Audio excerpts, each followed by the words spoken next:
So the first time I thought about being a priest, the first time the thought entered my mind was probably in the 8th grade. And at this point, of course, 8th grader was very immature, and it was just kind of a thought that was like, oh, maybe the priesthood. And I didn't do much with it at the time, but it lingered. It lingered in my mind, and that continued to linger even through high school.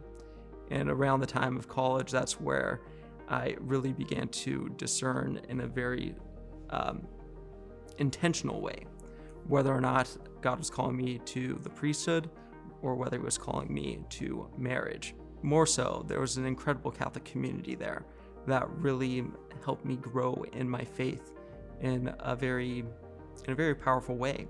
And so my second semester, my junior year, was this very beautiful, grace-filled time period where God walked with me in the holy hour. St. Charles de Foucauld is quoted as saying, "The moment that I realized that God existed, I knew that I had to give my entire life to him." Now, St. Charles de Foucauld, in his own life, he was speaking about a particular moment that transformed his life entirely. That's not my case, but for me, it was more a gradual unveiling of who God was and who God is. And I said, God, it doesn't matter to me whether I'm supposed to be a priest or married. The only thing that matters to me is that I am close to you.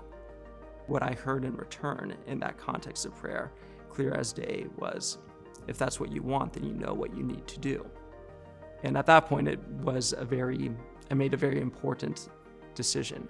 Instead of saying, it's like, God, if you want me to be a priest, show me this or this sign, I kind of reversed it. I'm like, God, if you do not want me to be a priest, make it very clear to me.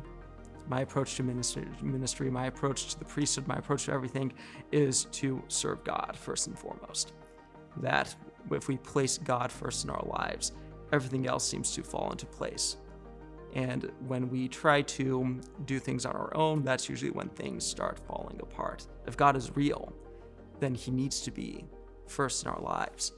And when we do make him first in our lives, the joy that we receive from that is unlike anything else, because we've discovered what we are created for.